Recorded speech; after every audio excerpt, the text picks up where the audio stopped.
Bien, pues moi namuk muktu, moi penetiat patmododa. Buenos días a todas las personas que nos escuchan. Estamos en esta iniciativa del el colectivo MIGE, el Colmix, en esta serie de entrevistas que se llama Entrevista al Entrevistador, en donde, bueno, se pretende tener una serie de conversaciones que queremos hacer con diferentes investigadores, investigadoras AGATS, es decir, no MIGES, que han realizado estos estudios en nuestra región. Y queremos saber por qué decidieron investigar esas comunidades, los temas que abarcaron, las experiencias de trabajo, así como pues qué resultados hayan tenido y cómo ha sido la relación después con estas comunidades a las que, digamos, donde hicieron sus estudios después de que terminaron. Este diálogo quisiéramos que nos permitiera reflexionar sobre los debates de la investigación académica, la relación con los pueblos y con las comunidades indígenas. En este contexto, pues agradecemos mucho la posibilidad de poder conversar con el antropólogo Peric Pitrou del Colegio de Francia, y él estudió aquí también, bueno, hizo sus estudios de doctorado en la región Níger y sobre todo enfocado a temas que tienen que ver con ritualidad, con la noción de vida, con la noción de cómo se realiza esta relación ritual con el territorio. Muchísimas gracias, Peri, y vamos a tener la siguiente estructura. La primera, quisiéramos una pequeña exposición que Peric nos pueda decir cuál fue su investigación, cómo fue que decidió y determinó hacer sus estudios en la región Mije, sobre qué fue, qué tipo de experiencias, cómo ha sido la relación con la comunidad y cómo ha sido o se ha planteado la reciprocidad con estas comunidades. Después de estos 20 minutos, vamos a empezar una primera ronda de preguntas con, nos acompañan Julio César Gallardo, es biólogo, pero también muy interesado en muchos temas de Tlahuitoltepec. También nos acompaña Noemí Gómez Bravo, especialista, ella es de Moctum, del municipio de Totontepec, especialista en sobre todo el maíz y todo lo que hay alrededor de ello, en la historia de su comunidad y también escritor. Nos acompaña también Donaldo Monterrubio de Alotepec, él es etnólogo y también especialista en diversos temas de la misología, como solemos decir. Y pronto nos acompañará el antropólogo Telmo, que estará en un momento, esperemos que se incorpore, también de Tlahuitoltepec. Bueno, pues entonces comenzamos, Peri. Muchas gracias, Nasnaya, y muchas gracias a todos por esta invitación a compartir este momento con ustedes. Para mí, tengo que decir que de estar aquí en París, solo en mi cuarto, hablando en español, que no es mi idioma maternal, es algo que, bueno, representa un cierto desafío y ojalá que me van a entender bien y que no duden en hacerme preguntas si no, lo que no lo estoy explicando no está suficientemente claro para nosotros. Yo creo que bueno, estoy un gran admirador de todo lo que hace el Colmix. Tenía antes mi página Facebook que estaba como siguiendo con mucha ansia la aparición de nuevos posts y en particular los de César, porque yo creo que es una aportación muy interesante para la difusión y el entendimiento de la cultura mije. Y yo creo que la posición además del Colmix es precisamente de establecer unos puentes entre cultura académica y cultura más global y más general de una comunidad que está dentro de la sierra, pero también afuera. Entonces, para mí es un honor y realmente un placer también de poder interactuar con ustedes hoy alrededor de esta estructura que ustedes inventaron de entrevistar el entrevistador. Yo creo que es una fórmula muy interesante, es importante y de un cierto modo, digo, lo necesitamos. Es mi impresión, es que necesitamos en el desarrollo de la antropología y también de varias luchas indígenas, es importante que haya estos momentos para aclarar cosas yo digo, para también superar unos malentendidos. Y voy a empezar con eso porque he mirado la primera entrevista y sentí que, bueno, había un primer malentendido que podía haber establecido entre las personas que conozco en la sierra y las comunidades donde estuve y el trabajo que hice. Es sobre el tema de la restitución. Yo creo que al final la plática de la semana pasada y también el tema que nos interesa, yo creo que hay dos preguntas distintas. Una es, ¿por qué el antropólogo Agatz llega en la zona Mije y cómo establece algo de restitución? Pero eso, bueno, es más el contexto general de la investigación. Y luego hay otro tema que es el tema de el contenido de la propuesta teórica que ha formulado, de los trabajos que ha hecho. Y yo creo que siguiendo lo que escuché hace 15 días, me parece que el primer punto es el más importante que aclarar y luego tal vez se puede discutir de los detalles técnicos y científicos. Entonces,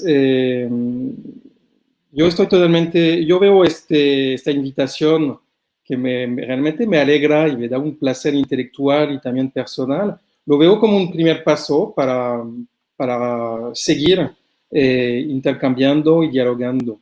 Entonces, tal vez tendremos otra ocasión de hablar más en detalles de temas antropológicos, científicos, si lo quieren.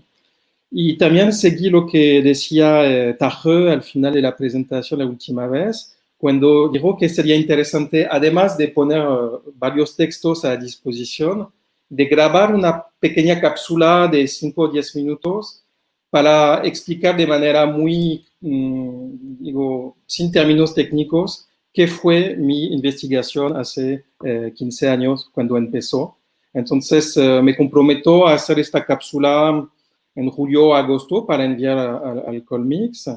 Y también aquí viene un malentendido sobre la restitución de los textos, porque, ¿cómo decirlo? Es que entendí la semana pasada que al final sería más importante de enviar todos los textos que están vinculados con la investigación que estoy haciendo en Tlahuitoltepec y en la zona Mije, aunque sean en francés, aunque sean en inglés.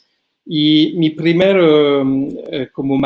mi primera reacción fue decir que había que esperar tener textos en español para realmente entregar estos textos. Entonces aquí, bueno, hay un malentendido que quiero borrar desde el principio, es que obviamente todos los textos que escribí están disponibles online. A veces necesitan como entrar por una universidad y en este caso, bueno, yo puedo ayudar y voy a enviar de cualquier forma todos los PDF y es algo que hice desde el principio cuando empecé el trabajo. Cualquier persona que me está pidiendo estos documentos lo estoy transmitiendo y le voy a hacer de manera mucho más sistemática, es la primera cosa. El tiempo es interesante porque, como dijo Yasnaya, quieren hablar con investigadores que han hecho o que han acabado una investigación. Y para mí, puedo decir que la investigación no está acabada, que la experiencia intelectual y personal que empezó en 2005, para mí todavía sigue y estoy muy atento a esta dimensión temporal y es por eso que cuando salió el libro de mi tesis en 2016, en francés, llegué en Tlahuitoltepec con 2 ejemplares y mi idea, tal vez estoy un poco pensando que la restitución tiene que ser algo un poco ceremonial o organizado y pensé que con un texto en francés no era el buen momento. Entonces lo que hice fue de ver a César, le regalé un ejemplario diciendo, eso es una semilla para el futuro. Cuando tendremos la versión en español, podemos organizar algo que sea como con más detalles. También lo regalé a César con la idea que podría ser algo presente en la biblioteca del BICAP. Hice la misma cosa con Mauro Delgado, diciéndole que, bueno, era una primera semilla y que con este trabajo que podía luego quedarse en el SECAM, ya había la primera etapa de esta restitución. Entonces, es un poco esta idea de una paciencia que al final yo tengo y que al final yo creo que he pasado bastante tiempo en las comunidades de la Sierra Norte. Empecé en 2005 y le voy a explicar por qué tuve este proyecto de venir en la Sierra. El libro salió en 2016, son 10 años. En 2015 entregué una propuesta de traducción al español y todavía está en proceso. Entonces, yo sé que requiere tiempo, pero para mí no significa que no voy a cumplir con lo que quiero hacer. Digo, si no, no estaría aquí, no regresaría tan a menudo en la sierra, no tendré estos vínculos con varios de ustedes. Entonces, eso es la primera aclaración, es que desde el principio yo estuve muy atento a esta dimensión de colaboración y de intercambio. Para precisar, cuando empecé el doctorado en 2004, entre este momento y ahora, el paisaje intelectual ha cambiado muchísimo. Es decir, que mis maestros han hecho trabajo de campo en varios países del mundo con comunidades indígenas. Pasaban 1, 2 o 3 años en Amazonia o en un pueblo de Guerrero o de Chiapas, acababan su doctorado y sí regresaban en París y nunca había contactos con la gente con los cuales habían convivido. Y cuando llegué en 2005, yo creo que todavía había esta manera de percibir la antropología. Y obviamente en 15 años las cosas han cambiado muchísimo, es decir, que ahora, por varias razones, estamos más en una perspectiva de colaboración, de co-construcción de los saberes. Y yo creo que hay muchísimo que inventar, que hay muchas nuevas iniciativas como esta iniciativa, al final, que impone una cierta reflexividad al trabajo del antropólogo y yo creo que es como una obra colectiva que se puede desarrollar que es muy, muy importante. Entonces, no he preparado realmente unas cosas, tengo un poco las ideas de unos puntos que quiero presentar, pero ¿por qué llegué en Tlahuitoltepec? ¿Por qué decidí hacer un doctorado en antropología en Tlahuitoltepec? ¿Por qué estaba estudiando en Francia con un profesor que desarrolló un proyecto de antropología de la naturaleza? Se llama Philippe Descola. Y su trabajo consiste en una comparación entre diversas maneras de relacionarse con la naturaleza. Y él ha hecho mucho trabajo en Amazonia, y otros estudiantes suyos fueron en Oceanía, y yo tenía ya unos contactos en México, y es un país con el cual estoy muy vinculado desde mucho tiempo. Entonces, la perspectiva teórica, si puedo decir, era de entender, y todavía es de entender, cómo los habitantes de la Sierra Mije se relacionan con la naturaleza, con los seres humanos, con la montaña, y etc. ¿Qué tipo de relación se establece? Es la razón por la cual, aunque no era el proyecto inicial, empecé a estudiar la ritualidad, porque a través de la ritualidad se establece un contacto muy particular con la naturaleza, y es lo que estuve investigando desde la perspectiva de la antropología social. Entonces, en este marco, lo que me interesó es de ver qué tipo de relación social los habitantes de Tlahuitoltepec, donde pasé más tiempo, qué tipo de relaciones sociales los habitantes tienen entre ellos, pero cómo este modelo social también se establece con seres no humanos. Y entonces fue un poco la hipótesis.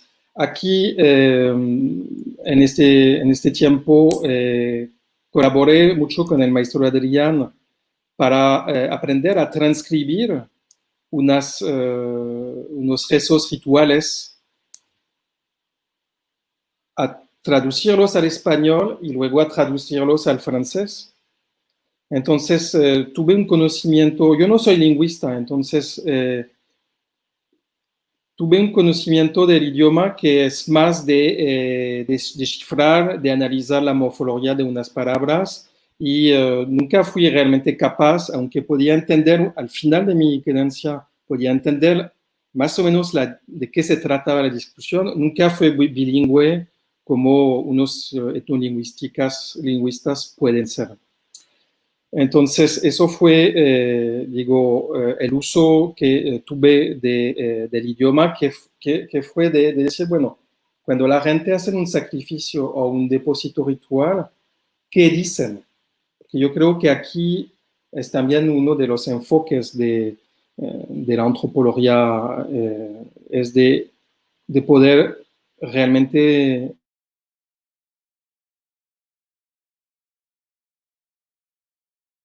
curar y no solamente a través de discursos en español.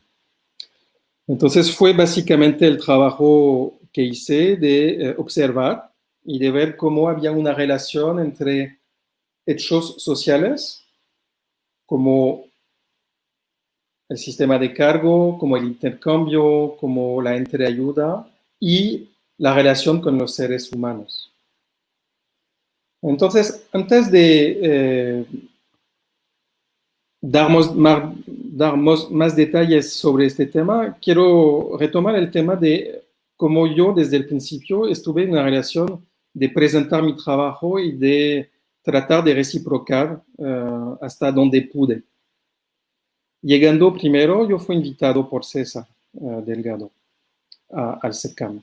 Entonces llegué porque había esta invitación y llegué en una situación en la cual desde el principio hubo un intercambio porque empecé a dar clases de filosofía, porque yo soy profesor de filosofía. Entonces estuve dando clases de filosofía para no solamente estar aquí quedándome y haciendo la investigación. Entonces fue la primera manera de entrar en la dinámica, de recibir un lugar para dormir, unos frijoles, pero también de dar un poco de lo que yo había emprendido. Luego, cuando se desarrolló el proyecto más de grabación de unas palabras con el maestro Adrián y también con Telmo, preparé unos documentos que fueron enviados a instituciones mexicanas para tratar de tener recursos para los maestros bilingües de la zona de Tlahuitoltepec. Entonces, era también un esfuerzo que hice desde el principio de no solamente trabajar sobre mi tema, pero también de ver lo que se podía ayudar para la gente con quien estaba trabajando.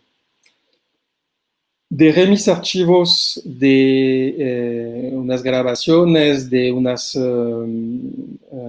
también tenía un base de datos de un pequeño léxico que dejé en varias instituciones y, por ejemplo, en Renborg.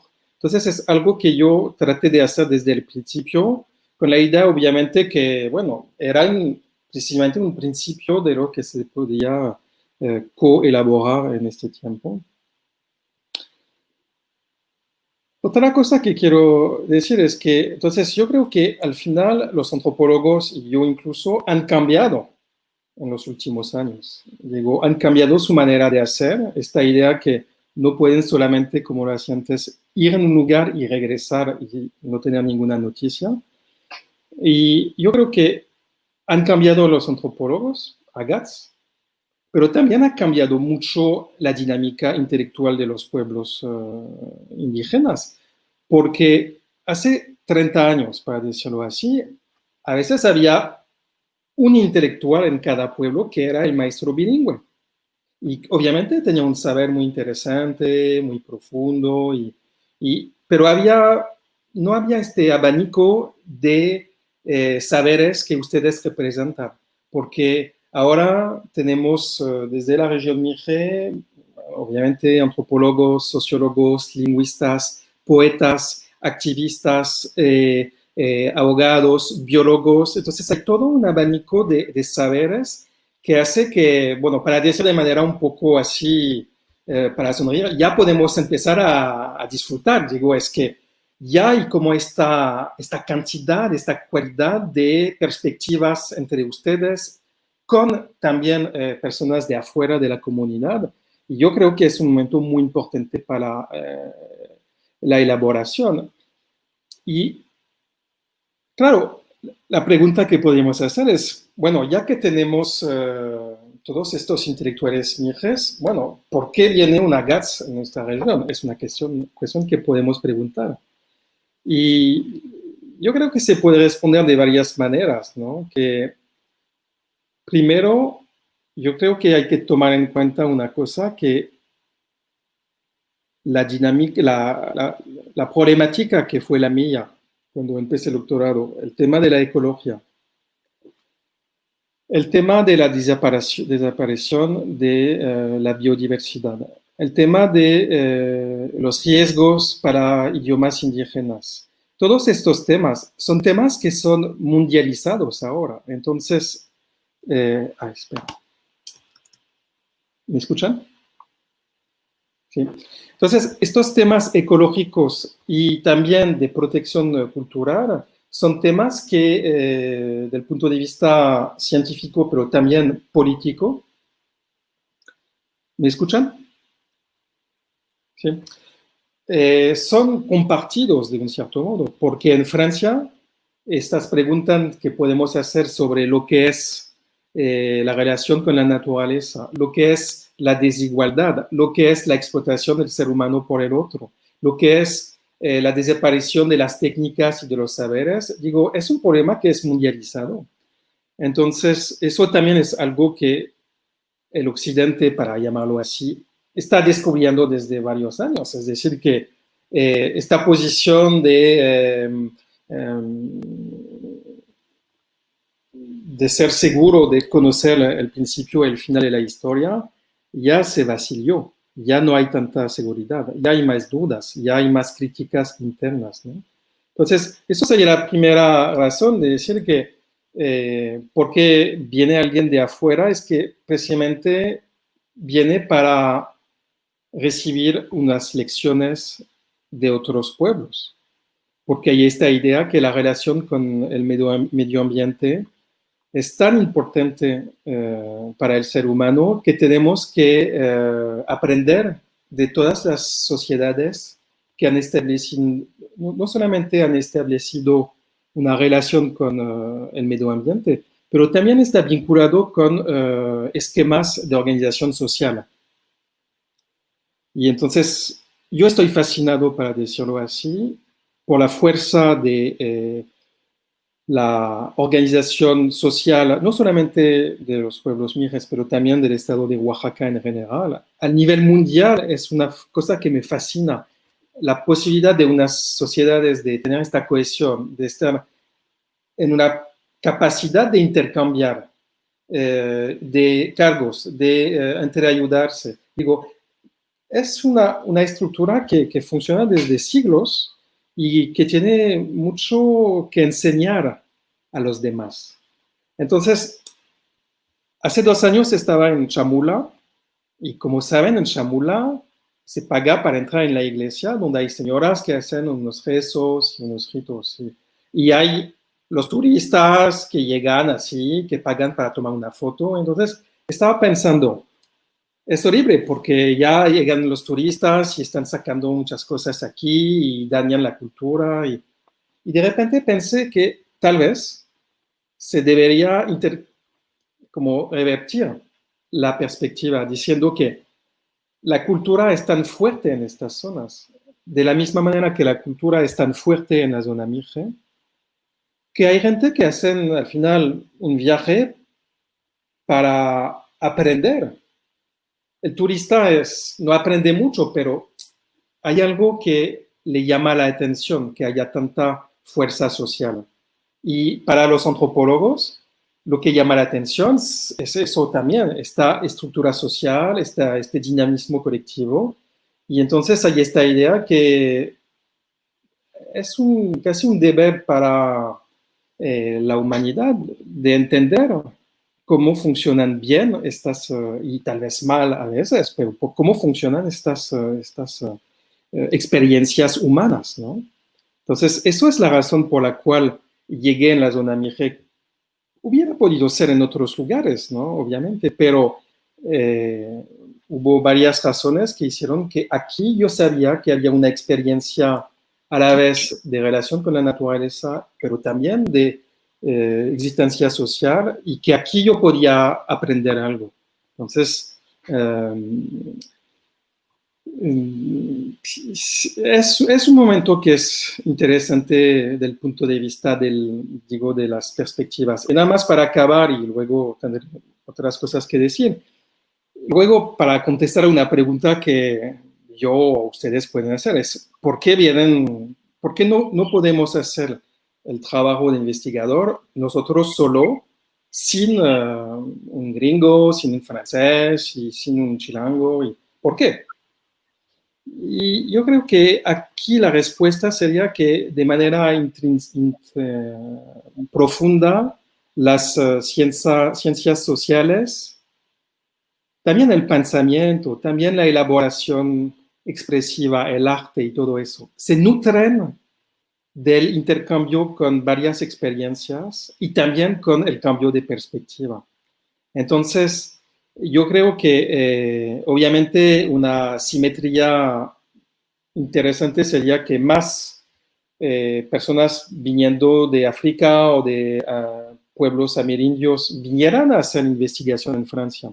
Y hubo Jean Rouch, que era un antropólogo francés, que tenía estudiantes africanos que venían en París para hacer entrevistas y estudiar los parisinos como una tribu un poco extraña. Entonces, yo creo que eso se podría desarrollar.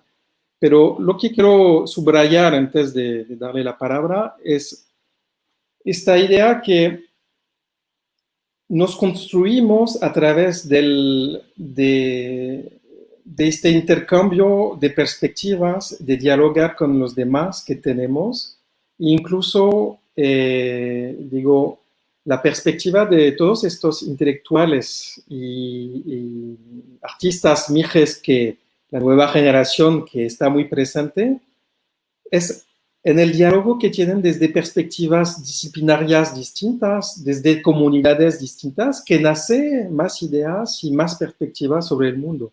Y yo creo que en este paquete, si puedo decir, obviamente tenemos con investigadores AGATS aliados muy importantes, porque tenemos aliados en el sentido que compartimos ideas que se nutren, pero también aliados en el sentido que hay enfoques, hay como problemas políticos, de derechos, y que aquí al final tenemos que unir las fuerzas y que al final yo creo que no son los antropólogos o lingüistas que han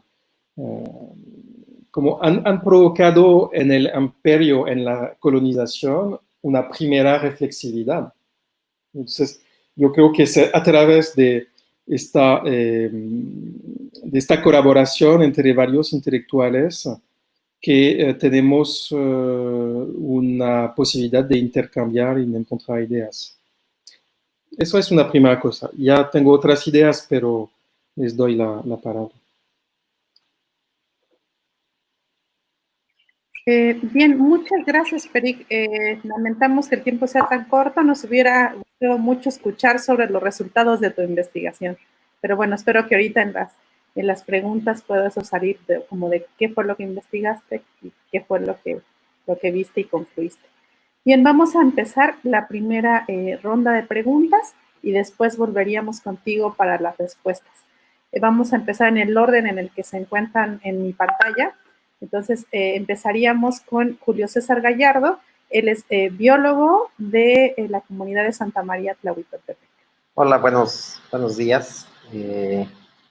Pues es muy interesante todo lo que planteas, Piri, porque, bueno, uno como parte de una comunidad en la cual llegan varios investigadores, pues siempre surge la pregunta que quizás ya te hayan hecho y de la cual has comentado algo, y que es el cómo llegas, más allá del cómo llegas a la comunidad, por qué eliges cierta comunidad, en este caso Tlahuitoltepec, siendo que hay pues decenas de comunidades y que es un fenómeno que creo que he visto repetido en otros pueblos indígenas, ¿no? Es como se elige una comunidad y de ella se hacen un montón de investigaciones y pues no se hacen las mismas en todas las comunidades, ¿no? En este caso creo que es el caso de aquí de Tlahui. Hay varias investigaciones, hay un montón de gente y lo cual no ocurre en otros pueblos mijes, ¿no? Esa es una pregunta. Y otra pregunta que también, bueno, mejor hacemos de a una por persona. ¿Contesto ahora o espero la ronda? Vamos a esperar toda la ronda. Okay, corto mi micrófono entonces. Tomar una nota. Bueno, ahora vamos con la escritora Noemí Gómez de Moctum.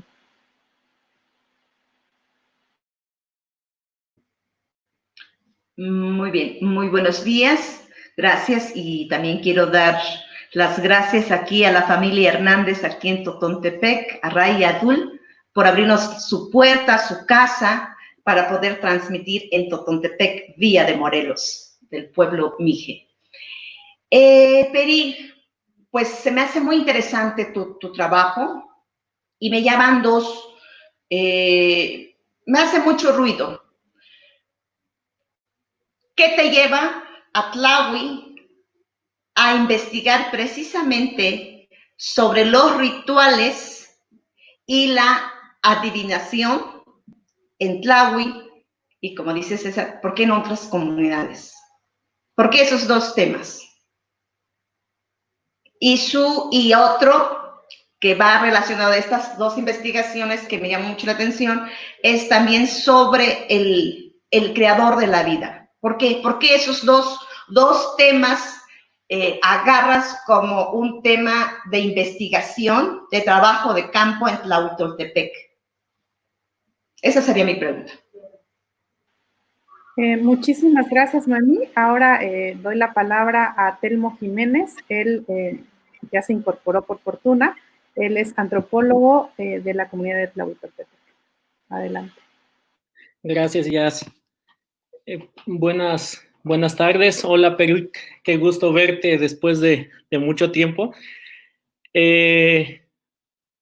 Bueno, creo que voy a empezar con algunas cositas. Primero que nada, pues agradecer la invitación del Colmix para participar en este ejercicio de diálogo. Me parece que es muy necesario, pero creo que también en el sentido en el que yo entiendo es justamente el intercambiar experiencias, apreciaciones sobre la formación del conocimiento entre las comunidades indígenas, los investigadores o los académicos que están trabajando, que son de las mismas comunidades, y estas perspectivas de antropólogos que no son de la comunidad, ¿no? Entonces, más que venir como a cuestionar el trabajo que hacen en las comunidades, yo pienso que es justamente retroalimentar el conocimiento, porque justamente varias de las preguntas también nos las hacemos nosotros, al menos yo en el trabajo antropológico en la misma comunidad, es otro tipo de implicaciones a nivel metodológico, a nivel teórico, incluso a nivel ético. Entonces,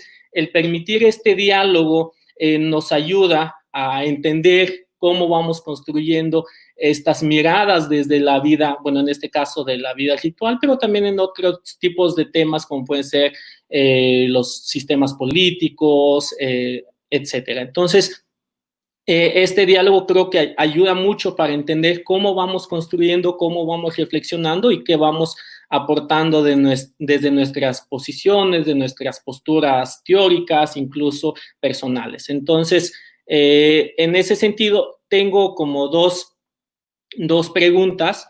He leído con mucho detenimiento el texto que nos compartiste, Peric, y que nos mandó Tajeo, y en este sentido bueno, haré dos preguntas, o primero una y después la otra. El primero es, hay una crítica en tu trabajo sobre las formas o la forma en que se ha investigado la ritualidad o el significado del traducido en muchas veces y que nosotros también lo hemos hecho como dador de vida, a un significado más amplio que implica otra serie de elementos, ¿no? Y que reflejan también una perspectiva más dinámica en la relación que establecen los seres humanos y los no humanos y cómo entender esta dinámica. Quisiera que profundizaras en este sentido, ¿cómo generas la crítica a esta postura más objetual que tú le llamas, ¿no? Al considerar el depósito ceremonial solamente como un objeto que se intercambia entre la vida y el sacrificio representada por la muerte de los animales, y cómo construyes o cómo generas esta nueva reflexión para proponer tu propuesta teórica analítica del Yikhukyakpo y lo que llamas también en esta otra dimensión del creador del Tao Jumbo. Entonces, no sé si puedas abonar un poquito más a eso para entender también cómo se mira desde otras perspectivas algo tan cotidiano que nosotros vemos y que incluso muchas veces hemos interiorizado de otras maneras, pero me parece que es muy novedoso entender estas dimensiones de lo que tú has estudiado y lo que encontraste, y sobre todo la manera tan novedosa en que interpretas este análisis de los símbolos del ritual en Tlahui.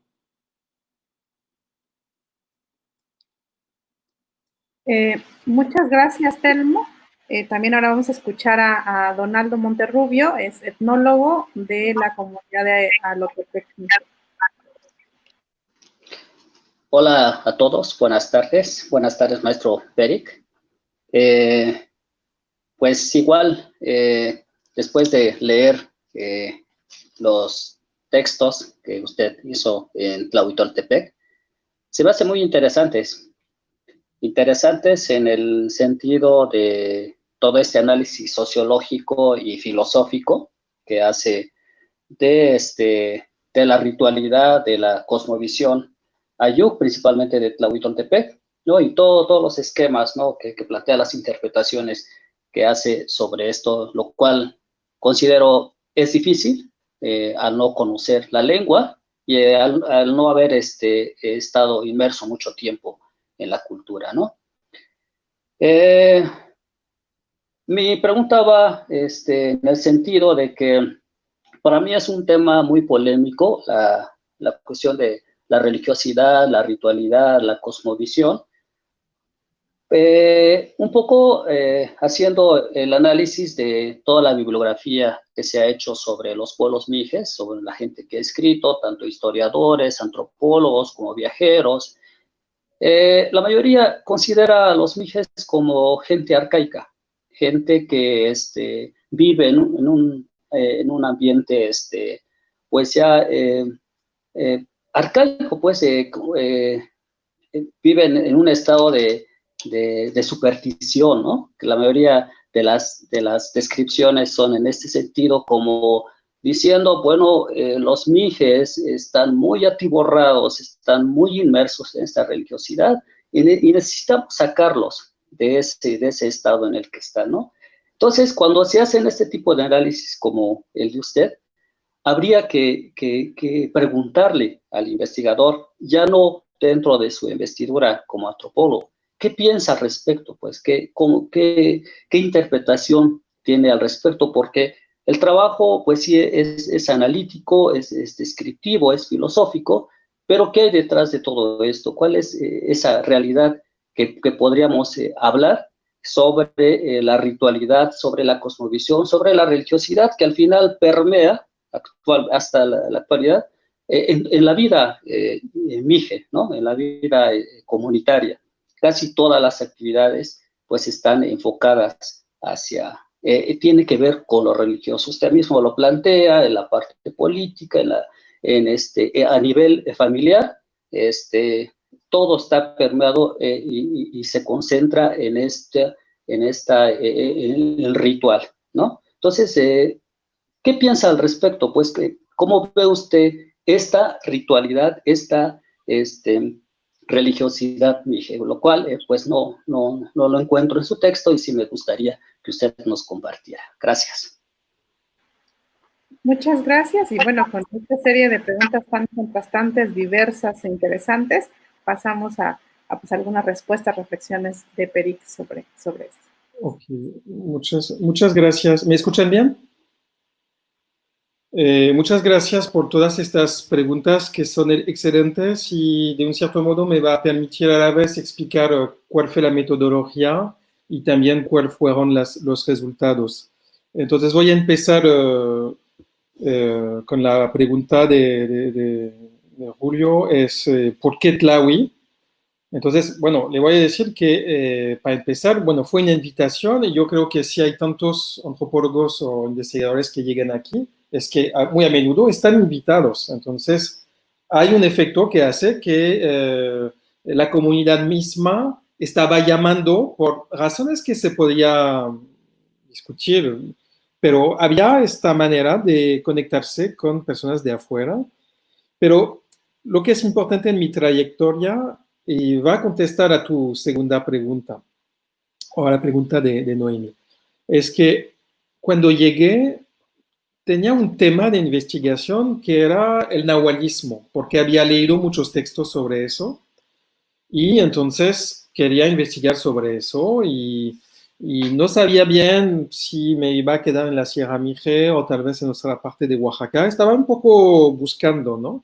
Y llegué a Tlahuitoltepec en las condiciones que les expliqué. Empecé a trabajar en el SECAM. Y aquí, bueno, era un joven antropólogo cometiendo errores porque estaba aquí pensando, caray, aquí no es lo suficientemente tradicional. Tenía esta fantasía de descubrir cosas lugares donde no había electricidad, donde no había, no sé, escuelas, como tenía una cierta mitología de lo que era un pueblo realmente alejado de la conexión con los centros urbanos principales.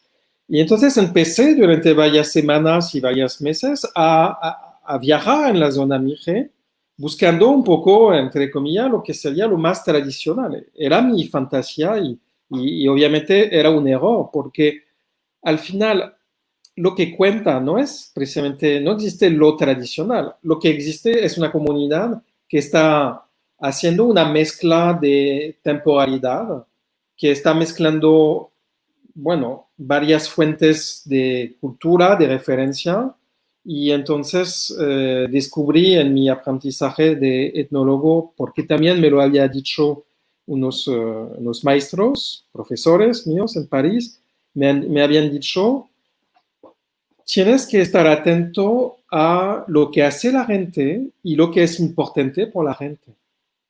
Y aquí estoy pasando poco a poco. Entonces, lo que quiero decir frente a la primera pregunta es que descubrí poco a poco que de quedarme en el centro de Tlahuitoltepec era un lugar donde había una riqueza de experiencia, porque precisamente había el mercado, había estos ceremonias de cambio de autoridad, había todo como una concentración de hechos importantísimos para entender la sociedad. Y aunque no era mi primer plan, empecé a asistir a las ceremonias de cambio de poder, de bastón de poder, y también las primeras semanas, eso es la experiencia clásica del etnólogo, llegaba y yo estaba triste y solo porque, bueno, no voy a decir que nadie me hablaba, pero decía la gente, podríamos hacer una entrevista, porque ahora no hago entrevista, es que lo que me dijeron mis maestros precisamente es que un antropólogo llega realmente a entender cosas cuando deja de hacer preguntas. Pero al principio estaba pidiendo una entrevista y la gente me decía, tengo un compromiso. Tengo un compromiso. Y poco a poco entendí que era como un hilo, que es un compromiso, ¿no? Entonces, llegué a entender que a veces la gente me decía, tengo un compromiso y puedes venir a una comida mañana. Entonces, aquí poco a poco, al final, la propia dinámica social me jaló para asistir primero a las comidas con cosas que, claro, para la gente que han nacido en esta cultura es algo normal, pero para mí, de ver todas estas palabras rituales, estos intercambios de bebidas, esta manera de manifestar la comensalidad, el hecho de regalar, el hecho de recibir, eso para mí fue un descubrimiento. Entonces, aquí nació, para contestar a la pregunta de Noemí, mi tema es que no tenía el tema de trabajar sobre la adivinación o sobre aquel que hace vivir. Hice lo que decía el antropólogo Lévi-Strauss, me dejé llevar por lo que pasa. Y entonces empecé con los convivios y luego entendí que había leído también, entonces sabía que lo que se comía se mataba antes de una cierta manera. Y entonces eso es aquí que entra la metodología del antropólogo, es que va a pasar mucho tiempo de un cierto modo con un niño porque no entiende nada, entonces está mirando todo lo que está pasando para entender la regla que va a organizar la ritualidad. Entonces, estaba tomando muchas notas para ver por qué se hace un convivio y por qué se hace un depósito ritual y cómo se hace el depósito ritual.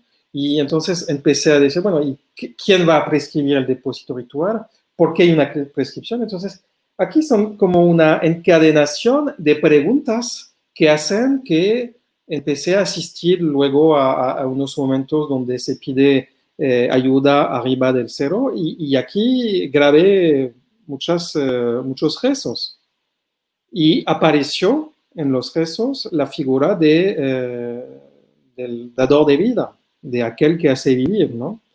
Entonces, no fue mi decisión, fue más la presencia en los rezos de esta figura que me hizo pensar que aquí, otra vez, había un hilo que había que seguir. Y luego, bueno, traduciendo unos rezos, descubrí que se dice que Yekur Karpe está distribuyendo, que está TikTok, que ahí está acto de distribución. Y me fijé que era la misma palabra para designar el hecho de poner las semillas en el campo. Y también la misma palabra para hablar del depósito ritual. Entonces aquí, bueno, es una elaboración, son hipótesis que empecé a hacer poniendo al mismo tiempo datos gramaticales, la descripción de los gestos que implican una distribución, porque mi pregunta era, ¿qué se hace cuando hay un depósito ritual y que se mata un animal? Se da de comer a un ser humano, a un ser no humano, para pedirle ayuda a este ser. Pero luego hice otra pregunta. Si se trata nada más de dar de comer, ¿por qué hay tanta complejidad? ¿Por qué hay todos estos conteos? ¿Por qué se preparan los shash durante horas y días? ¿Por qué? Y es así que al final el antropólogo tiene el tiempo y también una cierta obsesión de entender. Y como un niño dice, ¿por qué? ¿Y por qué? ¿Y por qué? ¿Y por qué? Y claro, yo no lo hago en mi cultura. En mi cultura hay cosas que hago de manera automática y claro, alguien de afuera viene y me dice, pero ¿por qué haces eso? ¿Por qué una mujer no puede abrir una botella de vino tinto? Hay reglas implícitas. ¿Por qué se va a esconder los huevos de chocolate durante la Pascua? Bueno, hay muchas cosas que hacemos y no sabemos por qué. Y entonces, por eso no fue un tema per se, fue nada más siguiendo lo que hace la gente y tratando de dar un poco el entendimiento de eso. Y con eso yo creo que estoy contestando también a la pregunta de Termo, es que la metodología fue de poner microdescripciones antes de interpretar, de decir, bueno, ¿qué hace la gente? ¿A qué hora? ¿Con qué materia? ¿Qué dice? ¿Qué quiere hacer? Y mi pregunta era también, ¿por qué hay el mismo esquema? Aunque hay muchos hotmail, muchas preocupaciones. Tengo un problema con mi milpa, voy a hacer un transcurso ritual. Tengo una enfermedad, voy a hacer más o menos el mismo transcurso ritual. Voy a recibir un cargo, más o menos hago el mismo esquema. Mi pregunta era, ¿por qué con finalidades tan distintas se hace la misma cosa? Y aquí voy a contestar a la pregunta de Donaldo. Es que aquí, poniendo todo eso y viendo que hay una estructura similar en todos estos momentos donde se mata un animal con un depósito ritual, claro, el tipo de ayuda que se pide es distinto, pero el esquema general es similar. Y entonces aquí mi hipótesis era de decir que de la misma manera que si voy a ver mi vecino humano para que me ayude, hay unos pasos, hay unas reglas que tengo que seguir. No voy a llegar diciendo, bueno, van a ayudarme. Voy a llegar diciendo, bueno, tengo un favor que pedirte y el señor o la señora me va a dejar entrar, me voy a sentar, vamos a platicar y le digo, bueno, tengo aquí algo que necesito tu ayuda y puede ser ayudarme para una fiesta, ayudarme para la milpa, ayudarme para cualquier cosa, ¿no? Entonces, en las relaciones entre ayudas entre los humanos de una comunidad, se siguen unas reglas. Por eso también realmente se da el tiempo a la persona de reflexionar antes de decir sí o no. Y descubrí, y eso lo verán en el libro cuando saldrá en español, que el esquema que consiste a subir arriba del cerro y a bajar luego en la casa para hacer una comida, es un poco el mismo esquema que va a organizar la ente de ayuda. Es que al final se trata de ir en la casa o en el espacio doméstico de un ser no humano, de ofrecer un pequeño regalo arriba diciendo, por favor, ayúdame. Y luego cuando la ayuda para agradecer o para decir también que hay un trato, hay una comida en la casa. Entonces, es la razón por la cual no hay solamente un momento donde se pide el favor. El rezo pide un favor siempre, como lo saben. Entre los mijes no es hay metáforas, obviamente, pero en comparación con el idioma, por ejemplo, celtal, donde hay muchas metáforas, en los rezos que yo escuché, hay algo que así es como un contrato. Yo hago eso, por favor hagas eso. Y luego lo que pasa cuando hay la comida final es como una manera de cerrar el contrato. Entonces eso fue el resultado de poniendo descripciones de muchos pequeños hechos, gestos, palabras, comentarios. Por ejemplo, un día estaba frente a un convivio al principio de mi trabajo de campo y había la fiesta, yo estaba mirando así y alguien me dijo, bueno, ven a comer. Y yo, de niño, me decían, si no tienes hambre, no tienes que aceptar que alguien te da de comer si no vas a comer. Entonces, mi miedo era de entrar en la casa y de decir, no, por cortesía yo pensé decir, bueno, no quiero comer, porque no quiero gastar lo que me vas a ofrecer. Y un amigo me dijo, no es así. Me dijo, nada más tienes que recibir la ofrenda. Y descubrí en este momento, otra vez son pequeñas palabras, ¿no? Que lo que era importante como invitado o persona que no está invitada pero que llega, era de recibir, porque a través de la recepción se manifiesta, bueno, eso es mi interpretación, obviamente, que aquí se puede discutir, pero la interpretación puede decir que se trata de cerrar un vínculo que se estableció con no humanos de la misma manera que se establece con los humanos. Y aquí, contestando a tu pregunta, Donaldo, es que precisamente describiendo la ritualidad como una manera de establecer un vínculo con seres no humanos, es una manera muy pragmática que implica interacciones, que evita hablar de religión, perdón. Es decir, que el concepto de religión es un concepto muy occidental y muy católico. Para el catolicismo hay el mundo, como lo saben bien, el mundo de César y el mundo que no es de César. Hay el mundo seculario y el mundo sagrado. Hay el espacio sagrado y el espacio que no es sagrado. Pero eso es una visión del mundo que es occidental, que es católica. Es decir, que hay un ámbito de actividad que es la religión y que lo que está afuera no es la religión. Lo que pasa en muchas sociedades tradicionales es que precisamente hay una entremezcla, como lo has dicho muy bien, en el hecho que hay actividades en las cuales los no humanos, las divinidades, son siempre presentes. Entonces no es religión, es una sociedad que se establece con los humanos, con los no humanos, con los animales, con la lluvia, y es lo que yo llamé después de vosotros, una cosmopolítica. Es decir, es una política que abarca más que nada más los humanos, pero para entenderla hay que conocer bien lo que hacen los humanos. Entonces, sería mi respuesta al tema de la religión. Y obviamente, tienes toda razón, los textos que se lee desde mucho tiempo sobre los mijes en la sierra, son textos que son con muchos prejuicios, que son muy racistas, porque imaginan que los mijes tienen una relación con la naturaleza que sería una relación muy arcaica, y obviamente no es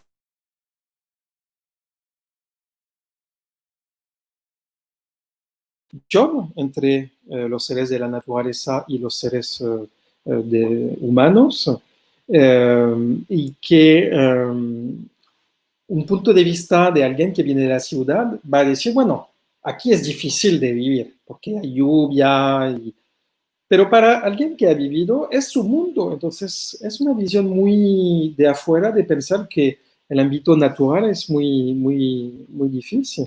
Eso es para una perspectiva que es de la explotación de las riquezas naturales, natural. Para alguien que establece vínculos y va más allá del respeto, porque el respeto también podríamos decir que, de un cierto modo, es un concepto occidental diciendo, bueno, aquí hay una naturaleza, es lo que pasa en los parques naturales de Estados Unidos. Aquí hay una naturaleza que no hay que cuidarla, no hay que tocarla.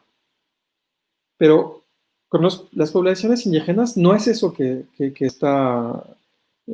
está importante, es más la idea de tener la naturaleza como fuente de vida, pero también como instancia política que ayuda a resolver problemas. Y es por eso que también los policías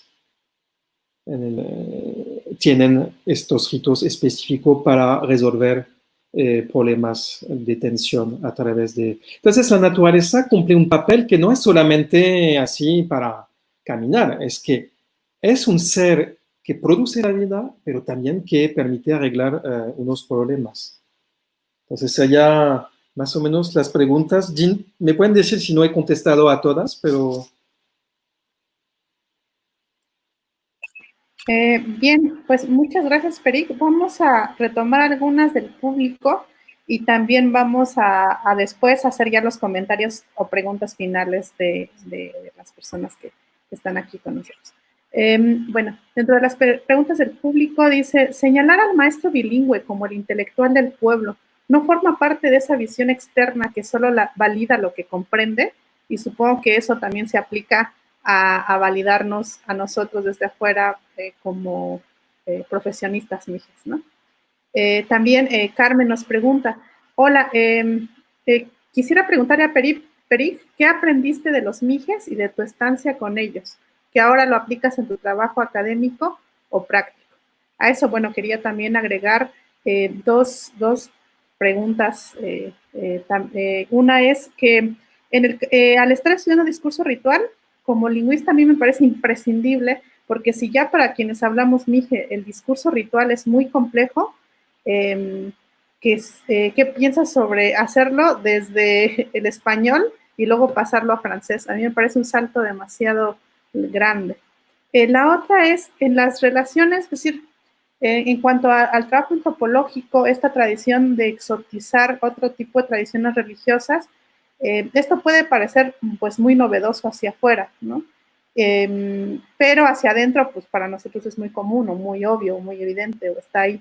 ¿Cuál sería como, digamos, ese posible punto comunicante que no lo haga parecer como nada más ver cómo funciona y explicarlo hacia afuera? No sé. Bueno, ahí están las preguntas. Bueno, aquí, claro, estoy de acuerdo con esta pregunta sobre, bueno, la presencia del maestro bilingüe, que precisamente es un poco un representante del Estado y de una cierta cultura y de un cierto modo, bueno, los intelectuales que mencionamos que bueno, se desarrollan en la zona mije también representan o son más intermediarios entre varios sistemas de referencias, ¿no? Yo creo que la diferencia es que antes había nada más el maestro bilingüe, ahora hay una diversidad que realmente es fascinante. Hay desacuerdos, hay conflictos de interpretación, hay algo que me parece mucho más interesante, incluso es lo que me interesa mucho en el trabajo de César, es la posibilidad de salir de la oposición entre lo tradicional y lo moderno. Por ejemplo, de hacer la traducción de términos de nanotecnología en Ayuk. Yo creo que es una idea que es muy importante, que realmente produce y también el artículo que escribió sobre precisamente esta manera de organizar los saberes y de crear nuevas perspectivas epistémicas.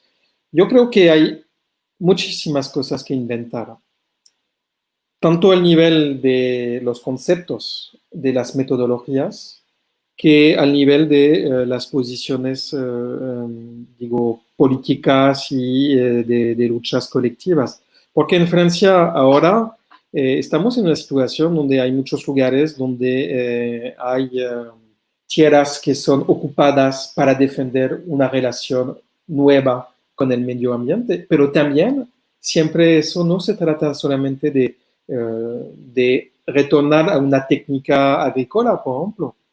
Siempre va junto con sistemas de reglas políticos, cómo vamos a convivir juntos, cómo vamos a construir un sistema de intercambio que no sea el de neoliberalismo. Entonces, yo creo que aquí hay un objetivo que es común a varios pueblos y al final a la humanidad, ¿no?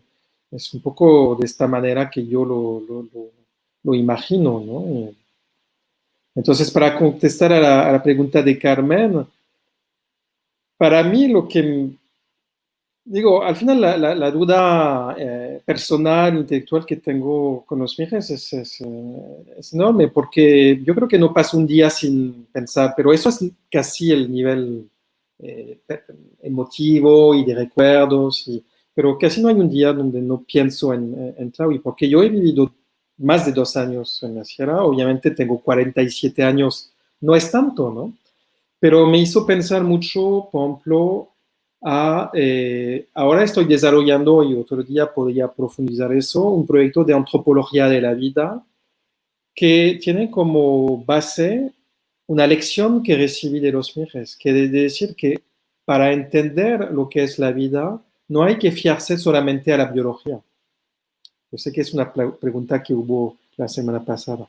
Para entender lo que es la vida humana y la vida ecológica, hay que a la vez entender cómo se percibe, bueno, la vida de los organismos, de los sistemas vivos, pero también la vida social, ¿no? Entonces, eso es lo que trato de hacer en varios países. Incluso estoy llevando a cabo observaciones e investigaciones en laboratorio de ciencia, con esta idea que también los científicos tienen teorías de la vida que son interesantes estudiar.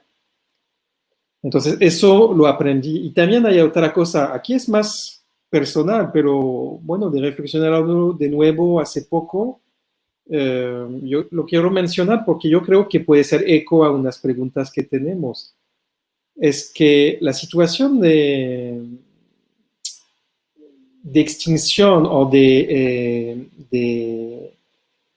como de explotación por un Estado de unas culturas regionales es algo que hemos conocido en Francia.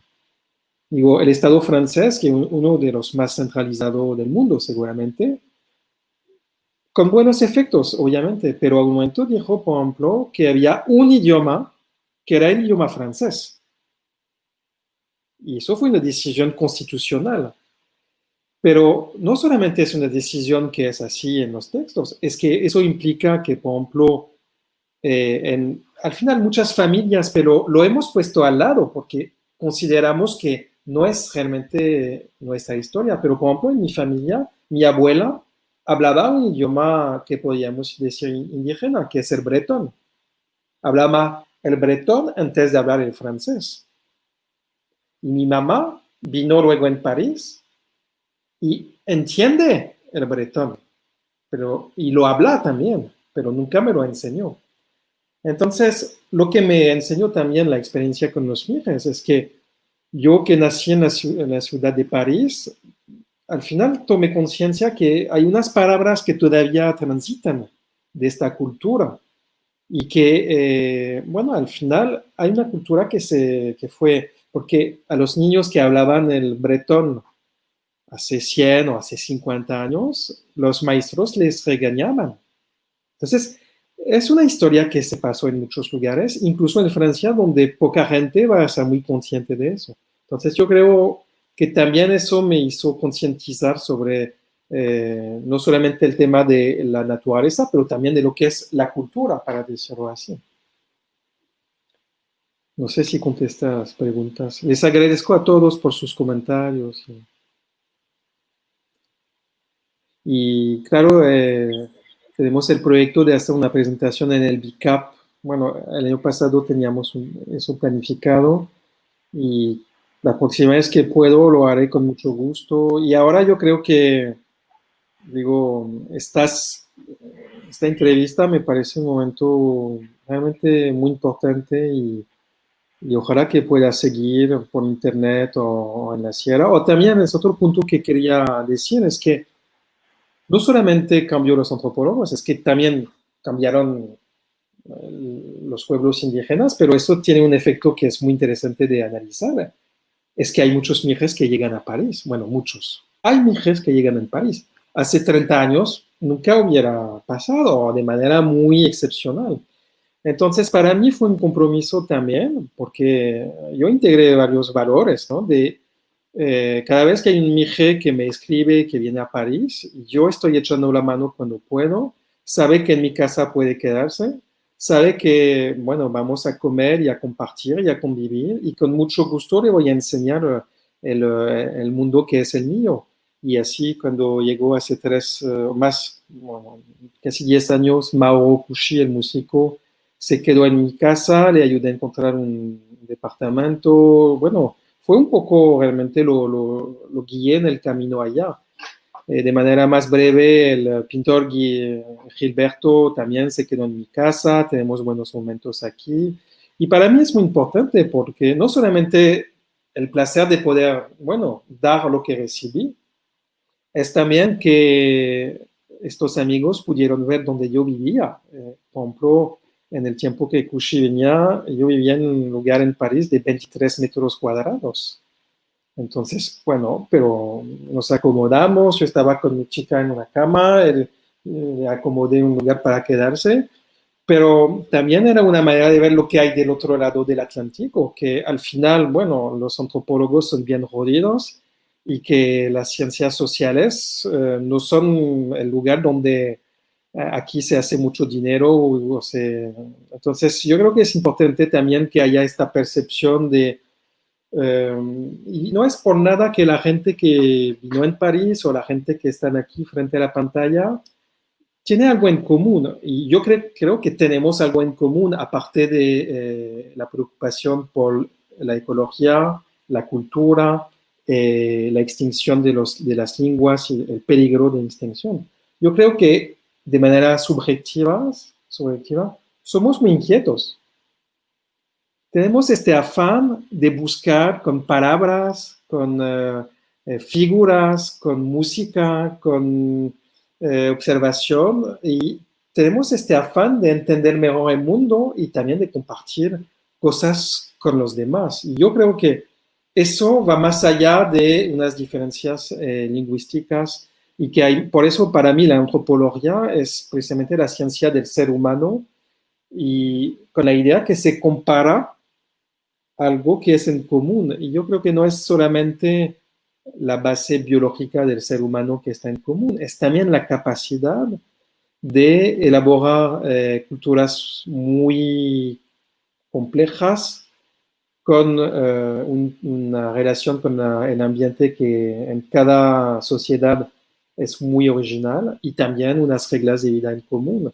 Y esta diversidad me fascina, y yo creo que con esta diversidad que hay que mantener, hay también una unidad profunda que no es que todos tenemos sangre y todo eso es obvio, pero que también yo creo que hay esta idea que al hablar, a elaborar un saber, a elaborar también unas traducciones, aquí hay una manera de construir un mundo común, porque al final el mundo lo tenemos en común. Entonces, yo creo que aquí no es por nada que la gente que vinieron en París no son comerciantes que nada más tienen ganas de hacer dinero, y que aquí tampoco no estamos en el sentido de nuestra vida como individuo y también como colectivo no es nada más el puro interés, es algo que va más allá. Y entonces yo espero que podamos seguir por este camino y que haya otra ocasión de compartir.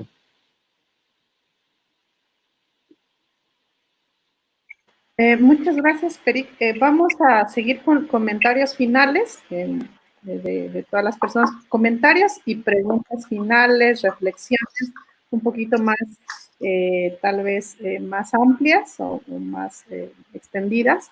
Y bueno, nada más de la sesión anterior, por retomar, si es posible, lo de qué pasa cuando estudiamos discurso ritual con tantos filtros, ¿no? Que llega la investigación hasta el francés sin aprender la lengua. Y la otra es sobre cómo se puede reformular una investigación antropológica en donde es sobre cómo reportar la ritualidad de grupos históricamente oprimidos a una academia, digamos, que está en una cultura pues distinta y que forma parte de la categoría opresora, sin que esto pueda parecer, pues no sé, extractivismo de esas ideas o reportar lo exótico de otras culturas. Y bueno, cómo se podía subvertir esa relación. Ajá. Pero vamos a pasar ahora a los comentarios. Pero te puedo contestar porque, claro, tal vez no contesté. Yo creo que la traducción, mira, al final hay que tomar en cuenta que una traducción siempre es algo imperfecto y que obviamente, bueno, la traducción está perdiendo algo, eso es obvio, ¿no? Pero al reflexionar también se descubre unas dificultades que ayudan a entender unos problemas. Entonces, yo creo que no es un argumento contra la capacidad de entender algo, y a veces incluso a través del malentendido puedes descubrir que hay algo que va a estructurar la interacción lingüística, ¿no? Entonces, y estoy pensando, porque estaba mirando unos textos que ustedes escriben y he visto que hicieron la traducción a la Yuc de Esope, y eso me parece muy interesante porque eso dice todo de lo que estaba diciendo, es que Esope fue traducido al francés por La Fontaine, está traducido al Miret, hay algo en común en los humanos que, claro, las traducciones van a dar sentidos muy buenos, muy diferentes, pero siempre hecho que podemos compartir el sentido que hay incluso este interés para traducir un texto de un griego que vivió, o un latín, no me acuerdo, que vivió hace miles de años. Eso significa que más allá de la dificultad de traducir, hay algo en común, ¿no? Estoy convencido de eso. Y lo que es en común no es la traducción que sea totalmente la verdad, sino el deseo de traducir. Y en relación con el tema del exotismo, para mí es todo salvo exotismo, en el sentido que en la academia ahora precisamente lo que estamos en cargo de pensar es la composición de colectivos que mezclan humanos, no humanos, medios, medios técnicos, computadoras, animales, plantas, medio ambiente. Entonces, ahora el concepto de exotismo es algo que no es relevante porque es más una idea de decir que los seres humanos tienen que hacer con una multitemporalidad, tienen que hacer con una diversidad de agentes que están cerca y todos los seres humanos son en la misma situación. Entonces, va mucho más allá del exotismo. Yo creo que ya es una categoría que no es tan relevante. Y entonces, yo conozco los debates sobre el tema del extractivismo cultural, pero entiendo que obviamente hay un discurso, hay una ciencia occidental que tiene una cierta tendencia y unas metodologías que implican una cierta captura de un objeto, una construcción del objeto. Pero también hay que tomar en cuenta que este objeto siempre se reformula a través de las generaciones, a través de un trabajo de campo, y también a través de la aportación que nuevas generaciones van a aportar. Entonces, se puede obviamente decir que hay algo que se extrae, pero la elaboración intelectual que estaba describiendo es algo que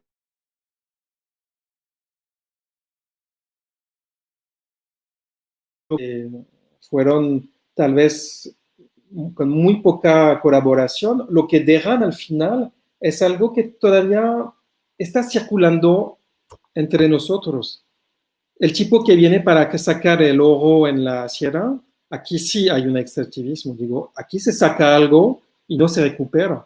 Un producto intelectual tiene una vida sin fin. La prueba es que están traduciendo a Esope y que, digo, hay algo que está conservado en bibliotecas, fotos, incluso los textos de viajeros en el siglo XIX que decían tonterías. Incluso estas tonterías tienen sentidos porque hay una foto que nos va a enseñar algo y nos enseña algo sobre el estado de prejuicio que había en un momento y que se puede superar. Entonces, para mí es como más una manera de poner en una mesa objetos intelectuales que se pueden compartir. Incluso es lo que decía el compañero la semana pasada, queremos tener acceso a los textos incluso para decir que no es bueno. Claro, entonces eso es muy importante y yo creo que hay que como un poco tomar precaución con la metáfora de la extracción porque el resultado, el producto final no tiene la misma vida. Precisamente el oro es algo que nunca se va a recuperar, ¿no? Un libro, una palabra, una poesía, una foto. Es todo lo que están haciendo en el Colmix y también en Facebook y en Nayuk, en muchas, de juntar incluso los textos de Quintana, que es este fraile del siglo XVIII. Claro, estaba aquí para imponer su punto de vista, pero la obra intelectual que quedó todavía la podemos utilizar. Entonces, claro, impuso su mundo fue un acto de colonización, pero la elaboración intelectual es algo que nos puede servir. Bien, muchas gracias por las respuestas. Ahora quisiera justamente de César, de Noemí, de Telmo, Donaldo, que nos puedan compartir pues unos comentarios, reflexiones e incluso preguntas con un poco más de tiempo. Vamos a comenzar ahora en el otro sentido. También alguien aquí del público, si quieren retomar eso, quienes están en este panel, sería muy interesante poder conocer sobre las variaciones de las ritualidades de comunidad a comunidad. Por si alguien quiere retomarlo. Vamos a ir en el orden contrario. Comenzamos con Donaldo. Bueno, lo mío es pregunta y a la vez una reflexión. Más bien son inquietudes que hay, como tú decías hace rato, ya los tiempos han cambiado, los enfoques han cambiado, los usos de la información también han cambiado. Y precisamente en esos tiempos nos encontramos en esta reflexión de la vida comunitaria, pero a la vez de llevar esta información al ámbito educativo, ¿sí? Ahorita con estos temas que la educación intercultural, la educación comunitaria, todo lo que se está haciendo en el ámbito comunitario, que usan o retoman toda la información recabada sobre las culturas, sobre los pueblos, en el caso de nosotros, Ayuk, pues todo lo que se ha escrito sobre nuestras comunidades, ¿no? Entonces, aquí hay un tema a mí que siempre me ha causado un poquito de duda, de reflexión, sobre cómo usar toda esa información, por ejemplo, sobre la ritualidad, la religiosidad, no la religión, y llevarlo al ámbito educativo, al ámbito, a las aulas, llevarlo a una reflexión dentro de un espacio con los jóvenes, sin que caigamos en esto de imponer una forma de pensamiento, una forma de credo, y siempre ha sido el debate cómo abordar esos temas, ¿no? En espacios ya académicos, ¿sí? Tiene que ser transversal, tiene que ser una materia, tiene que ser un acto, ¿sí? El ritual, si se hace o no se hace en la escuela, si se reproduce o no se reproduce, ¿no? Entonces, mi pregunta es, ¿cómo abordarías ese tema o cómo reflexionas ese tema para llevarlo al ámbito educativo? Voy a contestar muy brevemente. Por favor, podríamos tomar notas para poder escuchar a los demás y ya después vamos haciendo los comentarios finales para un asunto de tiempo, disculpa. Voy a estar breve. Escucharemos a Telmo. Reflexiones finales, comentarios. Gracias. Bueno, creo que tenemos un panorama muy interesante de lo que nos platica Peric, y a mí me llama particularmente la atención en el aspecto que ya sí había preguntado un poco sobre la traducción, pero en este sentido me gustaría que profundizaras un poco cómo fue la experiencia con el trabajo, en este caso, de la traducción que has hecho, pero con la gente local. Es decir, tú mencionabas al inicio el trabajo del maestro Adrián, ¿no? ¿Cómo fue este diálogo? ¿Cómo fue trabajar en diferentes facetas que mencionas de tus informantes, de don Adrián que te ayudaba en la traducción? O sea, ¿cómo fuiste construyendo toda esta experiencia desde la recolección de la información hasta la escritura, ¿no? El segundo que creo que es muy interesante también, sobre todo en el ámbito formativo también para los que estamos con jóvenes que están aprendiendo a hacer investigación, es toda esta parte del aporte etnográfico que tienes en tu trabajo. ¿Cómo incursionaste en los espacios sagrados? ¿No? Mencionabas por allá al inicio, pero tal vez ampliar un poquito cuando hablabas, por ejemplo, del Seminario Pablo y toda esta etnografía que haces del acto ritual, del depósito ceremonial. Es decir, cómo tu presencia estuvo, digamos, qué implicaciones tuvo tu presencia en estos espacios, cuál fue la interacción con las personas que estaban haciendo el ritual, porque me parece que hay como una doble acepción, y lo vi recientemente acompañando a Ingrid en un trabajo en Tlahui, que fuimos a un captón, ¿no? Entonces, me parece que muchas veces uno como gente local no se nos permiten ciertas equivocaciones en la parte ceremonial, ¿no? Incluso los que se pueden sentar en la mesa del capón con sus familiares. Pero creo que hay como gente AGOTS que llega que sí se les permite ciertas equivocaciones, porque claro, no conocen cómo sucede toda esta cuestión ceremonial, pero ¿cómo fue esa experiencia de estar ahí, de intercambiar experiencias con las personas? Ampliar un poquito más sobre lo que decías de pedir entrevistas, ¿no? Sí fue accesible. ¿Cómo fue la experiencia ya en sí de la inmersión al campo? Porque me parece que puede abonar mucho a entender cómo, ¿no? Llegar, cómo dialogar, cómo generar y construir todo esta riqueza etnográfica que tú tienes en tu trabajo, pero que sería muy interesante entender cómo llegaste hasta ahí para más o menos visualizar también las implicaciones que tiene. Sí. Muchas gracias, Telmo. Ahora escucharemos comentarios, reflexiones en torno, también, ¿por qué no?, preguntas de Noemí Gómez.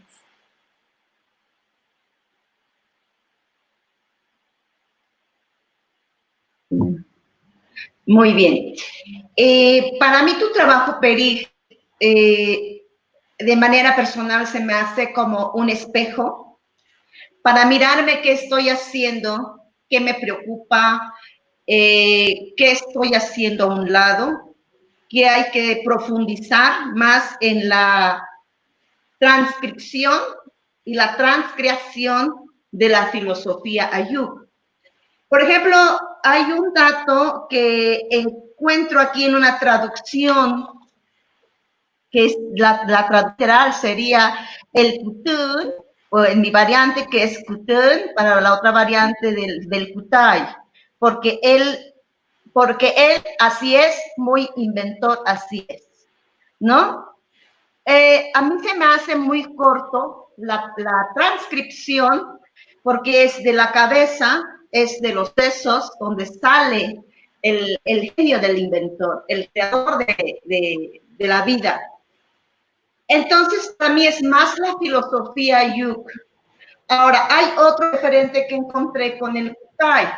El Kutay en un momento lo relacionas, y esto lo pongo en la mesa con los investigadores, antropólogos, etnólogos, sociólogos, tanto Ayuk y no Ayuk, Ayuk en mi variante, es cómo tenemos que profundizar, en este caso, la filosofía en nuestro contexto como pueblo Ayuk. La traducción y la transcripción se me hace muy limitado. No sé, ¿tú hiciste la transcripción o fue un Ayuk de Tlahui? Otro punto es el Kutay con la relación con el Tlacuache. El Tlacuache, el Po, es el mentiroso, y el Kutay es muy diferente. El Q, en todo momento, el Q es como el autor intelectual, el del poder, en todo momento. Entonces, en ningún momento para mí, en mi concepto y en mi filosofía, lo que he estado indagando, no concuerda, es como que una contrariedad total para mí en este contexto. Entre el Kutay y el Tai nada que ver con el creador, con el mentiroso. Esas son mis observaciones, y eso es para nosotros mismos también. Otro, en los rituales que mencionas, también, si bien es cierto que estuviste haciendo investigaciones de rituales, presenciaste rituales, en ningún momento veo el ritual del maíz. Porque en sí, como podemos decir, el maíz es la coexistencia del humano, y más en el específico en el pueblo Ayuk. Y en mi definición, ahí tú mencionas la cosmovisión. Entonces, hay partes donde yo digo que en este caso de la ritualidad, para mí es la religión ayú que existe y sobrevive aún teniendo otras denominaciones religiosas que en algunos momentos de sus intervenciones cabe, que yo sí le pondría, que decía la vez pasada al entrevistado, que eso no puede sincretismo, en este caso sí cabría el sincretismo. Eso sería mi pregunta. ¿Por qué no el maíz en ningún momento sí aparece como el objeto que se utiliza para adivinar?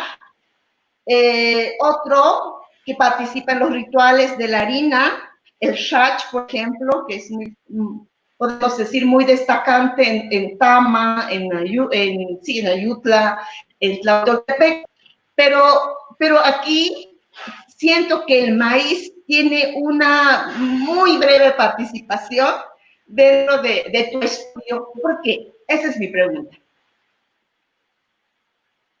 Muy bien, muchas gracias, Noemí. Ahora, bueno, comentarios, reflexiones, preguntas finales por César.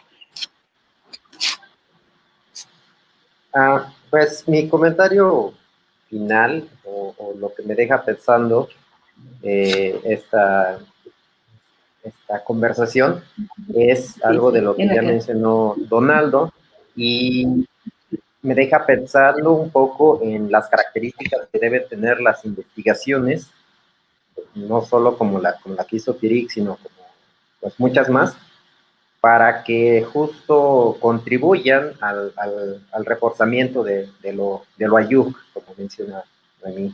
Es decir, retomo algo de lo que mencionaste, tiene que ver con el riesgo.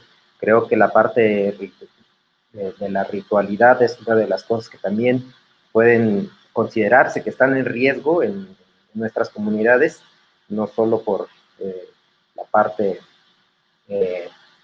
lingüística, que también está disminuyendo, sino también por el avance cada vez mayor de otras religiones, en particular, pues, bueno, además de la católica, diferentes religiones evangélicas, ¿no? Entonces, más bien me deja pensando en eso, en qué características debe tener, justo para que sirva para reforzar lo ayú. Y bueno, más bien yo te preguntaría sobre otro tema que tiene que ver con si tus artículos, tus publicaciones, pues las podemos poner disponibles en la página del Colmix para que todos los que ahorita presencian, bueno, quienes estén interesados, puedan descargarlas de ahí, puedan leer estos artículos. Claro, muchas gracias, César, y a todos para estos comentarios súper interesantes. Y nada más para aclarar este tema del malentendido que decía al principio, es que yo me quedé con la idea que la restitución hubiera sido un libro en español, entonces hace 4 años que estoy esperando el libro español, y los textos que escribí en francés y en inglés están más o menos disponibles en los sitios y en mi página, pero voy a hacer un paquete de todos los PDF para enviarle al Colmix y hubiera debido hacerlo, pero bueno, es que pensé que no hubiera tenido tanto sentido o de llegar con una copia de un libro en francés para ponerlo en un lugar donde no iba a servir a nadie. Entonces estaba más preocupado con la idea de hacer un acto más construido, pero al final se puede poner unas semillas y como lo ha dicho Tajo la última vez, se habla bien el inglés entre ustedes, incluso el francés, como un PDF, puedes copiar, poner en Google Translation. Entonces, le voy a compartir todo y con mucho gusto. Eso no es un problema. Entonces, voy a tratar de ser breve en relación de las preguntas que me hicieron, que son todas excelentes y pues verán dentro de unos meses si hay posibilidad de tener otra sesión para profundizar, pero pueden contar conmigo porque yo creo que se puede discutir varias cosas. Donaldo, sobre cómo utilizar, presentar la ritualidad de la escuela. Bueno, no voy a dar una respuesta que sería la respuesta, pero es la primera idea que me nació cuando mencionaste eso, porque, claro, se puede decir que el rito es como una manifestación de la cultura y es una manifestación tradicional y que hay que guardarlo porque es tradicional. Pero el problema es que eso desvitaliza y a nivel pedagógico tal vez no se entiende bien qué es detrás de eso. Y tal vez aquí precisamente unos estudios detenidos antropológicos, etnolingüísticos, pueden tratar de ver por qué hay esta complejidad de los números, de la contabilización, de los calendarios, y se puede, yo creo, utilizar los ritos como incluso los procesos de miniaturización para explicar, es un poco la teoría de Claude Lévi-Strauss, que existe un pensamiento muy elaborado para pensar el ámbito y también las reglas sociales, y que la numeración es una herramienta conceptual que ayuda a la vez a organizar el mundo. Por ejemplo, si haces la siembra, bueno, y para contestar a Noemi es que te enviaré también un texto que escribí precisamente sobre los ritos de siembra y esta importancia del maíz. Entonces, no aparece en el artículo que tuviste, pero aparece en otro. El término de la racionalidad, la elaboración mental que hay que entender que fue como resultado de inventar la agricultura, la capacidad de pensar la metodología, la capacidad de pensar los lugares ecológicos, los tipos de maíz, de organizar un sistema de coordinación de actividad, de colaboración. Todo eso está detrás del rito. Entonces, mi sugestión sería decir que el rito, aunque puede parecer un poco así, sin sentido, tiene un sentido que es la capacidad del ser humano a organizar la complejidad. Y es, tal vez no es la forma de la ciencia moderna, pero es una ciencia. Es una ciencia. Es lo que Lévi-Strauss decía que es la ciencia del concreto. Es la capacidad de elaborar las cosas a través de la numeración, por ejemplo. Sería mi propuesta. Luego, sobre la traducción, Telmo, la colaboración que tuve con Adrián fue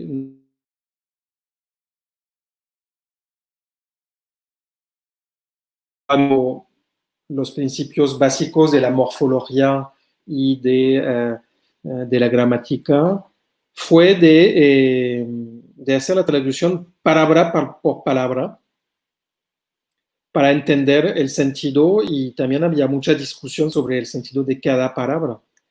Y quiero aclarar algo sobre las palabras rituales. Al final, en comparación, es bien conocido que un discurso ritual es mucho más reducido en su complejidad lingüística que interacciones de la vida cotidiana. Entonces, de un cierto modo, hay algo que es más fácil de analizar porque no hay tanta extensión lingüística, si puedo decir, ¿no? Hay como también esquemas que son un poco de repetición. Entonces, la traducción que hice, incluso, bueno, tal vez no dudo que hay aproximaciones y, como decía Noemi, que tal vez hay cosas que no son correctas y, bueno, obviamente es algo que se tiene que profundizar y que voy a corregir.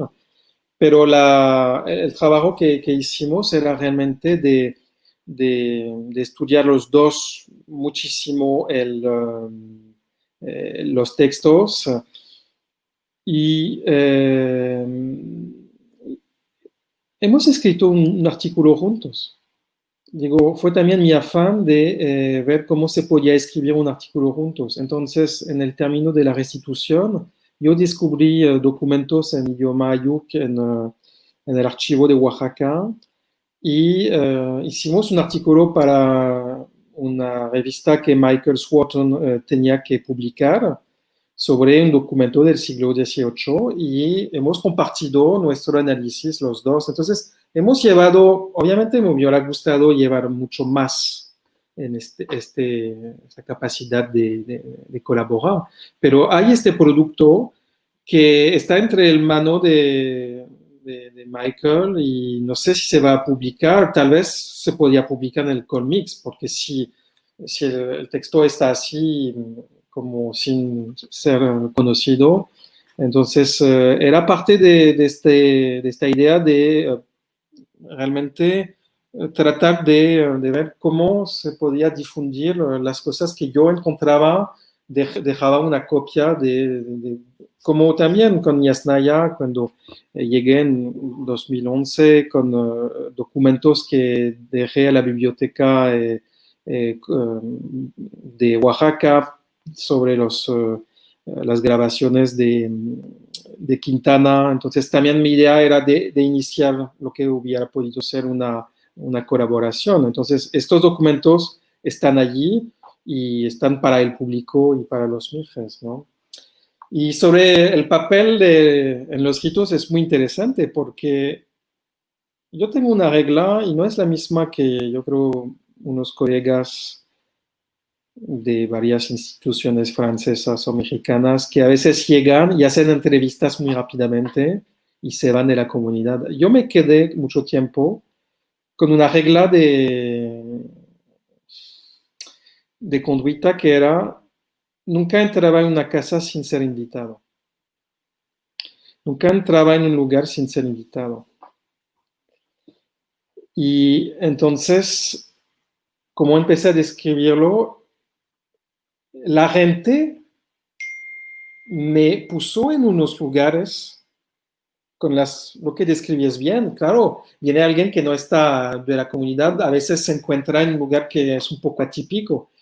Siempre me ha pasado, y siempre pasa a los antropólogos, que estoy donde la gente me dice que, y hay antropólogos que pueden ser un poco más ofensivos, que van a buscar, y yo estaba con la idea, bueno, hasta que me no invitan, yo no voy. Y así empecé a asistir a unos convivios y luego a acompañar a la gente para matar los animales arriba del cerro, porque me invitaban. Yo, bueno, preguntaba también si podía asistir, entonces había también una petición de mi parte, ¿no? Y aquí hubo una graduación, porque al principio llegaba siempre, me decían, bueno, ven a las 7 a la casa. Y llegaba en la casa y ya habían matado los animales, porque las familias no me querían enseñar cómo se mataban los animales en la casa. Y yo lo entiendo, porque es lo que me decían mis amigos, me decían, no queremos dejar evidencias en las casas, porque hay generaciones de curas que estaban como en contra de estas prácticas. Y poco a poco, bueno, yo participé a muchos ritos, hasta yo organicé dos convivios, donde yo hice todo. Desde, bueno, cubrí todos los gastos, fui a exponer mi Hotmai al Shemavi y empezamos con una familia a hacer todo lo que estaba prescrito, subimos y hicimos todo el recorrido. Entonces, aquí al final entré en el papel, al principio era el elemento totalmente ajeno y al final era, bueno, el que organizaba, claro, no lo hacía tan bien como ustedes, pero había aprendido un poco a hacerlo mejor de lo que sabía al principio. Y tengo una anécdota que es interesante sobre el papel del antropólogo. Siempre nos quedamos en el lugar que nos da. Y me fijé después, leyendo mi diario de campo, que cuando las familias me invitaban a subir arriba del cerro, como saben, se reparten cosas, ¿no? Y las primeras veces, nada más o siempre, lo que me daban era el gallo. Yo cargaba el gallo. Era un poco extraño, ¿no? Y un día alguien me dijo, eso era la respuesta, me dijo, bueno, matamos el gallo, pero te podíamos matar a ti. Entonces, durante el principio de mi trabajo de campo, estaba en un lugar un poco indefinido, que era también el lugar de alguien que hubiera podido ser matado. Y bueno, no ha pasado. Entonces he cambiado de espacio. Y entonces, sí, para acabar sobre el tema de los riesgos de extinción de los ritos, yo creo que lo que es muy fascinante con la ritualidad humana es lo que se llama la plasticidad. Es decir, que un rito puede tener varias finalidades. Y antes, también para contestar a la pregunta de Noemí, antes el rito utilizando el maíz y también una cierta distribución era muy vinculado con la actividad del campo. De la misma manera, un rito con un temazcal miniaturizado era muy vinculado con el temazcal. Ahora hay muchas familias donde no siembran y no utilizan el temazcal, pero sin embargo pueden seguir haciendo el rito. Y de la misma manera se puede hacer un rito que es como un esquema general para pedir el bienestar o la protección en un avión o el suceso en la universidad, lo que no se hacía hace 50 años. Entonces, mi interpretación, o bueno, el hecho ritual es que siempre está conectado con actividades reales, para decirlo, pero también tiene una capacidad de servir para otras finalidades. Y yo creo que de la misma manera que, no sé, tenemos árboles para la Navidad en las casas en Europa, y no tiene mucho sentido ahora, pero seguimos con este rito. Pero, ¿qué hay detrás? Hay valores de intercambio, de regalos. De la misma manera, todo este momento donde la sociedad se junta, aunque la base de una economía campesina no está totalmente ya presente en todas las familias, como era el caso hace 50 años, los ritos tienen este poder de organización colectiva, de placer, porque también se habla de placer, ¿no? De convivir. Y por eso yo creo que hay un peligro, pero que desaparecen los ritos, pero también se puede considerar que si todavía el convivio está presente, los ritos van a quedar presentes.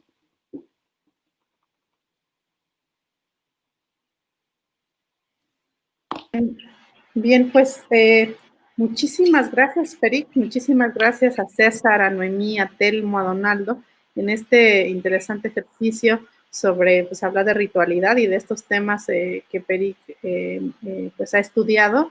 Y bueno, así como platicamos justamente sobre territorios, estados, nación, etcétera, en el episodio anterior, pues ahorita estuvimos sobre todo en la parte ritual, en la traducción, en el discurso ritual. Y también, pues, hablando sobre las prácticas de antropólogos y de la propia antropología en la región. Les agradezco muchísimo su participación, su disponibilidad y esperemos, bueno, seguir con estos ejercicios e ir, como podemos ver en la página del Colmix, se va a quedar como un repositorio de estas entrevistas y también, como dice Peri, que nos puede enviar información y tener disponibles estos materiales para su consulta y para seguir discutiendo, aprendiendo y problematizando todos estos procesos. Dios cuide de Pnaamuk. Y bueno, ahorita ya César nos va a hacer un anuncio. Pues gracias a todos, gracias Peric, Jazz, Noemí, Telmo y Donaldo. Nada más quiero anunciar la próxima sesión que va a ser el 1 de agosto con la periodista Marta Spolsky.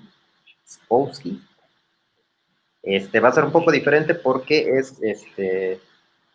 en este caso es con una periodista quien dio a conocer en algunos medios el tema de lo que varios medios de noticias llamaron el extraordinario maíz mije de Totontepec.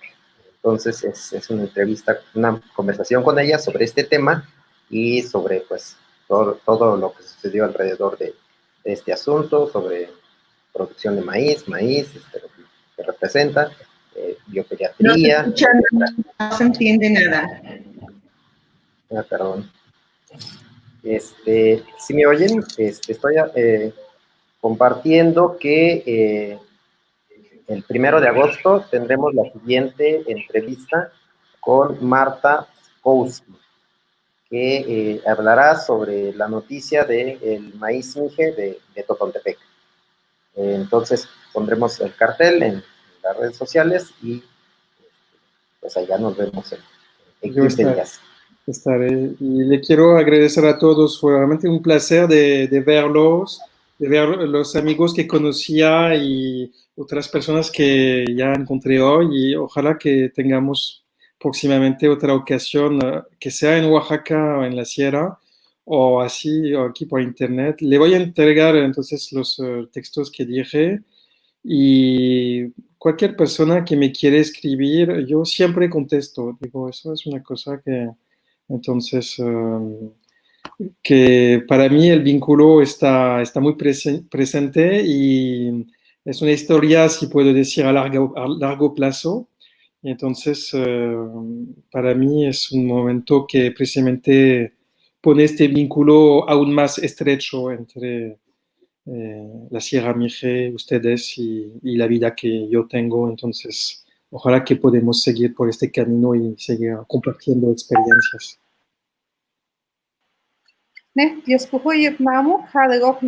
Nos vemos pronto en el tercer episodio de Entrevistando al Entrevistador Agatz. Hasta luego.